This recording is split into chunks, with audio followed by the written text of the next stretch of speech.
Oh, now I get it. Now I get it. You can't hear. I get it. I get it. We can't hear. Why, God? Why can't we hear? Why can't we hear? He said, because the heart is dead. Oh, Jesus. I see it in here. I see it in here.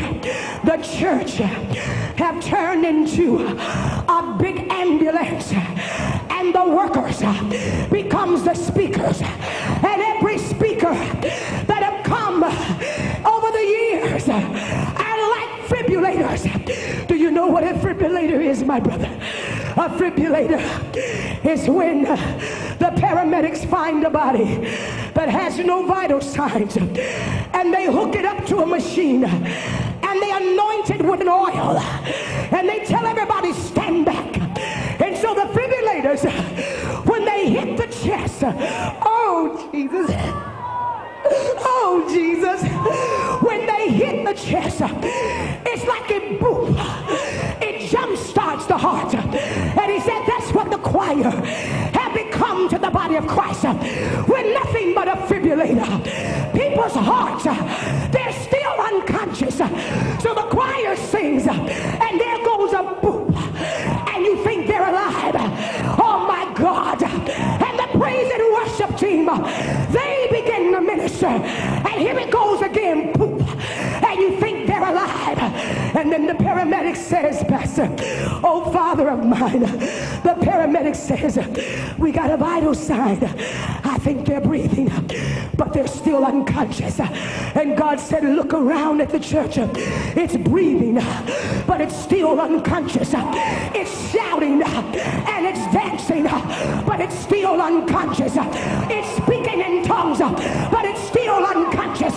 Y'all ain't hearing what I'm saying. It's running around the church, but it's still unconscious. How do I know? Because it shouts and then it still lies. It dances and it still fornicates. It speaks in tongues, but it still backbites. There are signs, but it's not conscious. Oh,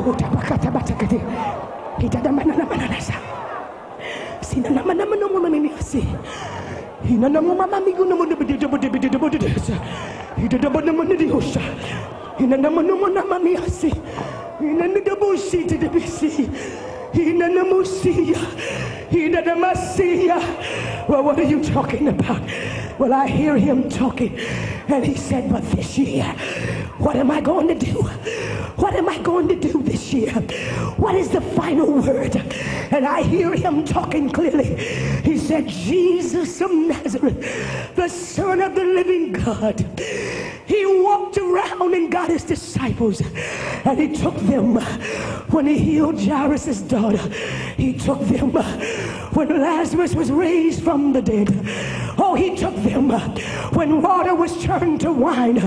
But when it was time for him to go into the garden, he took them, but they could not participate. And I hear the Lord saying, this time in this house tonight, there is a power that is here to charge every pastor, because God is saying, I've got to teach you now how to die to your flesh. I got to teach you now how to take up a wailing. I got to teach you now how to consecrate. So you come here and you say, Pastor Parsley, lay hands on me.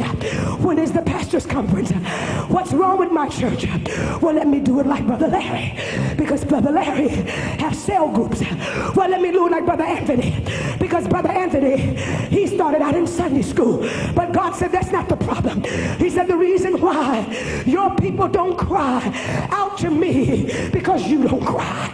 The reason why your people are not broken is because you're not broken. The reason why your people are full of pride, because you're full of pride. Are you hearing what God is saying? I can take the weird looks. I know that you're angry, but I'm not talking to your flesh. I'm prophesying to your spirit.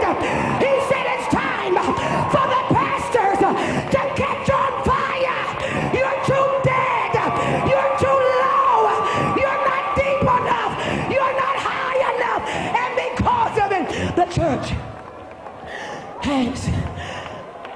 vital signs, but she is unconscious.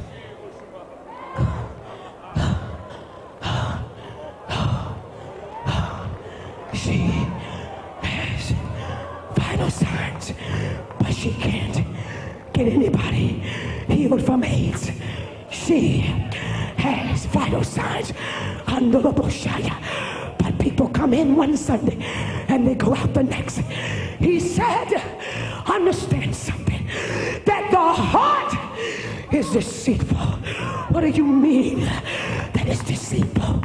It lies first, and then it steals, and then it kills. It lies because it says, I'm all right. I'm the pastor. I don't need to sweat. I don't need to cry. I don't need to consecrate. I don't need to shut myself away in the church with a pair of raggedy jeans and a t-shirt on. I don't need to tell my wife, don't bother me, because I'm not going to eat or drink until I see the glory of God. So it lies. And now I understand why too many of the church can't stay in the presence of the Lord, because he said that Elijah will not tarry in my sight. And if your heart is deceitful, it can't stay in the presence of the Lord. It'll come in and then go out because it's built with a lie in it. It's built with a lie in it. Oh, Bashata, Inamasaka, Shutabasia, Hotabakasanda, Hitanamasa, Hitanabasaya, Hitanabasaya, Hitanabasaya. Heed to this word. Heed to this word. I break the spirit of pride. Heed to this word. Heed to this word. Because what does it say now? It first lies and it says, I don't need it. I got enough. I'm who I am. This is my title. This is who I am. You don't know who I am. I got 1,200 members. Yeah, that are unconscious. I got 2,000 people. Yes, that is unconscious. I just built a church from the ground. Yes, but it's unconscious. So it lies. And then, Pastor, it steals. It steals your joy. It steals your consecration. And then it begins to steal the glory from God. And then you begin to say, look at what I've done. Look at what I've accomplished. These are my people. I don't want, then we begin to separate. What I mean by kill, it begins to, instead of mortifying the deeds of the flesh, it begins to mortify the things that I've got.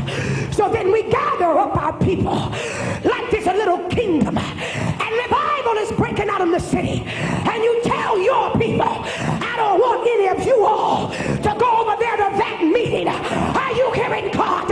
You start stealing the glory from God. You start stealing the purpose and the assignment of the body of Christ. And then here comes death. Here comes death. Here comes death.